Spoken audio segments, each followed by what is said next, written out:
Hi, John here, trichologist at Freedom Clinic. What you're looking at here are the very strong laser lights of the HairMax laser band.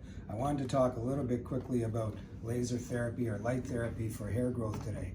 It is very important to understand that light therapy for hair loss must be lasers, not LEDs. There are a lot of devices out there using LEDs for hair growth. They just don't work, and all the studies on light therapy for hair growth prove this because they use lasers only, and here's why.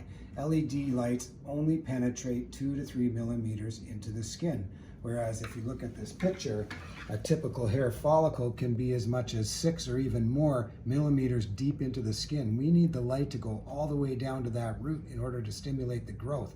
So 2 to 3 millimeters just isn't going to cut it.